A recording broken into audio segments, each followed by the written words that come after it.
Vous pouvez dormir plusieurs heures et pourtant vous réveiller fatigué. Et si le problème ne venait pas seulement du sommeil, mais de l'énergie que votre corps n'arrive plus à produire pendant la nuit? Dans cette vidéo, nous allons parler de choses très concrètes dont on ne vous parle presque jamais. De l'ATP, l'énergie de base dont toutes les cellules ont besoin.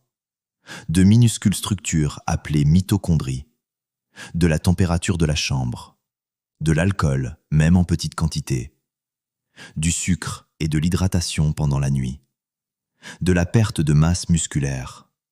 Des mécanismes réels, documentés, qui expliquent pourquoi on peut dormir longtemps sans vraiment récupérer. Si vous avez déjà eu l'impression de mal vous réveiller sans comprendre pourquoi, restez jusqu'au bout. Vous allez comprendre des choses que très peu de vidéos expliquent clairement. Dormir plusieurs heures et pourtant se réveiller fatigué est une expérience de plus en plus fréquente après 60 ans. Beaucoup de personnes disent « je dors, mais je n'ai plus l'impression de récupérer comme avant ». Ce ressenti est réel, et il n'est pas uniquement lié à l'âge, ni à un manque de volonté, ni à un simple mauvais sommeil. Après 60 ans, le corps ne dort pas de la même façon qu'à 30 ou 40 ans.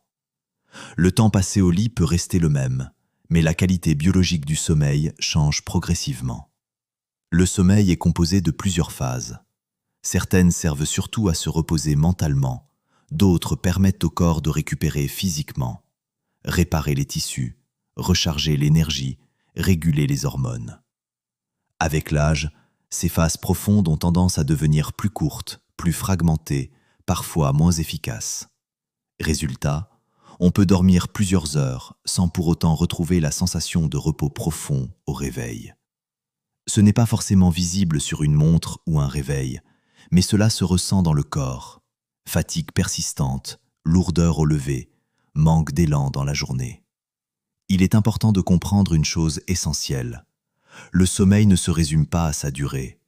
Ce qui compte, c'est ce que le corps parvient réellement à faire pendant la nuit. Et c'est précisément pour cela que certaines personnes dorment assez, mais récupèrent moins. Le corps change, ses mécanismes nocturnes aussi.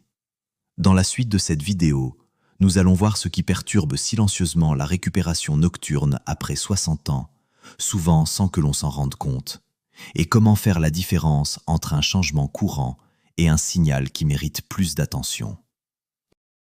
Lorsque le sommeil devient moins réparateur après 60 ans, on pense rarement à l'environnement de la chambre. Pourtant, c'est souvent l'un des premiers facteurs qui fragilise le sommeil profond, sans que l'on s'en rende compte.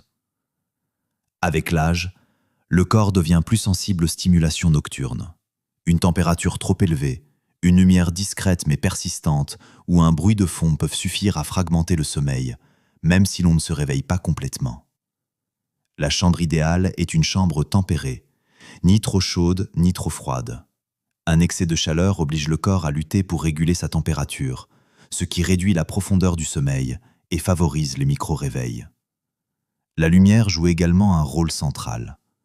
Même une faible source lumineuse, un radio-réveil, une veilleuse, une lumière extérieure, peut perturber la production naturelle de mélatonine, l'hormone qui signale au corps qu'il est temps de dormir profondément. Le bruit, même lorsqu'il est jugé supportable, peut aussi fragmenter le sommeil. Certaines personnes s'endorment facilement malgré un environnement sonore, mais leur sommeil devient plus léger et moins réparateur au fil de la nuit. Dans certains cas, l'utilisation de protections auditives simples peut faire une réelle différence sur la continuité du sommeil. Un autre élément souvent sous-estimé concerne la literie. Avec l'âge, le corps supporte moins bien un matelas trop ancien ou inadapté. Une literie qui ne soutient plus correctement peut favoriser des tensions musculaires nocturnes, des changements de position fréquents et une récupération physique incomplète. Enfin, il faut évoquer un point très concret, la présence d'animaux dans la chambre. Les animaux n'ont pas le même cycle de sommeil que les humains. Un chat ou un chien peut se réveiller, bouger, changer de place ou solliciter de l'attention durant la nuit, fragmentant le sommeil sans provoquer de réveil conscient. Tous ces éléments n'empêchent pas forcément de dormir, mais ils peuvent empêcher de récupérer pleinement. Comprendre l'impact de l'environnement nocturne est une première étape essentielle pour expliquer pourquoi le sommeil devient moins réparateur après 60 ans, même lorsque l'on a l'impression de dormir suffisamment. Lorsque l'environnement est maîtrisé et que le sommeil reste fragile, il faut regarder ce qui se passe à l'intérieur du corps. Car certaines perturbations ne viennent ni du bruit, ni de la lumière, ni du confort, mais de mécanismes biologiques plus discrets. L'un des premiers éléments à considérer est l'alcool. Contrairement à une idée répandue, l'alcool ne favorise pas un sommeil réparateur. Il peut faciliter l'endormissement, mais il altère la structure du sommeil profond et provoque des réveils plus fréquents en seconde partie de nuit. Sur le plan chimique, l'alcool modifie l'équilibre des neurotransmetteurs et perturbe les cycles naturels du sommeil. Il détend également les muscles de la gorge, ce qui peut aggraver des pauses respiratoires nocturnes, parfois silencieuses, parfois ignorées. Certains médicaments peuvent aussi influencer la qualité du sommeil sans que cela soit immédiatement évident. Des traitements courants peuvent fragmenter les cycles, modifier les phases profondes ou favoriser des réveils précoces. Ce n'est pas une anomalie, mais une conséquence possible de leur action sur le système nerveux. Un autre facteur central est le stress chronique. Lorsque le sommeil est insuffisant ou fragmenté, le corps produit davantage de cortisol, l'hormone de l'éveil et de l'alerte. Ce mécanisme peut installer un cercle discret mais tenace. Plus le sommeil est fragile, plus l'organisme reste en état de vigilance nocturne.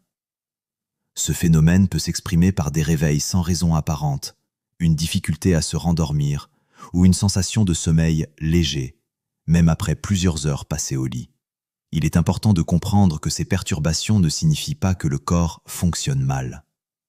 Elles traduisent souvent un déséquilibre progressif entre les systèmes de récupération et les systèmes d'alerte.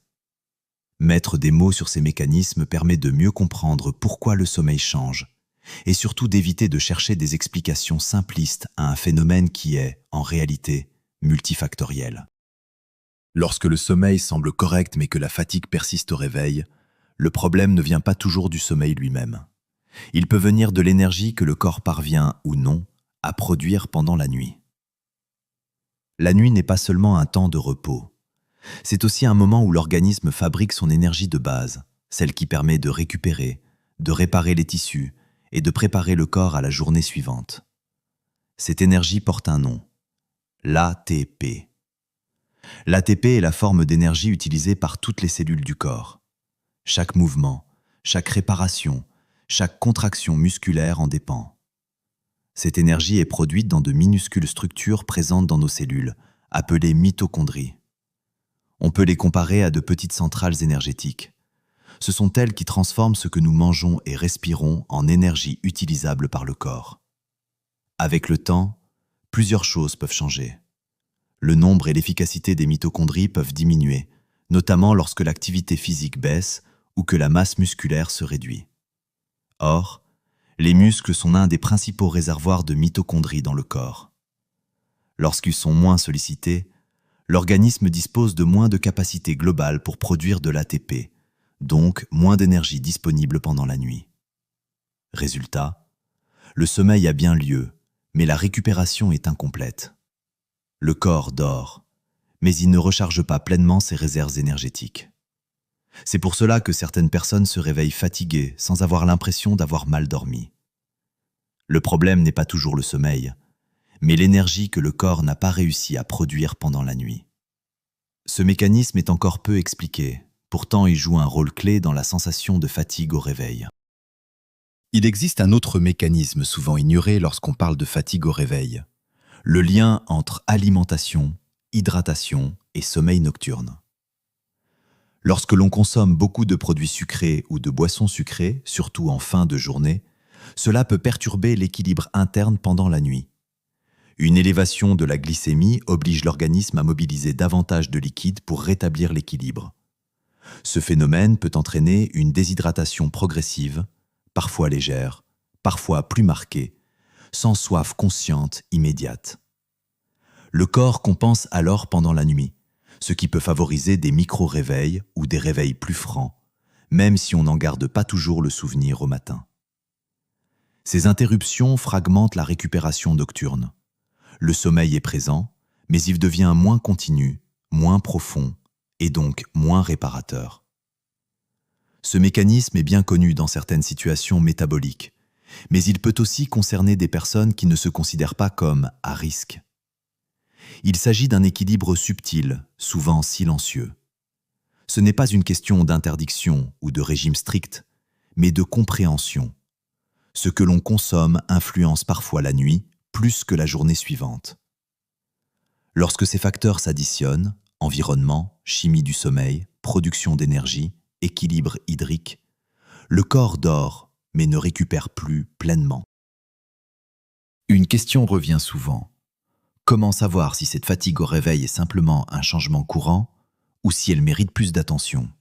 Dans la majorité des cas, la fatigue liée au sommeil évolue progressivement. Elle est relativement stable dans le temps, varie peu d'un jour à l'autre et s'améliore parfois avec des ajustements simples du quotidien. En revanche, une fatigue qui apparaît brutalement, qui s'intensifie rapidement ou qui s'accompagne d'autres changements inhabituels mérite d'être observée avec plus de vigilance. L'objectif n'est pas de s'inquiéter, mais de rester à l'écoute de son corps. Comprendre ces mécanismes permet de sortir du doute, de réduire l'anxiété et d'adopter un regard plus juste sur ce que l'on ressent au réveil. Le sommeil change avec le temps, mais il reste un indicateur précieux de l'équilibre du corps. Apprendre à le comprendre, c'est déjà faire un pas vers des nuits plus sereines et des réveils plus apaisés.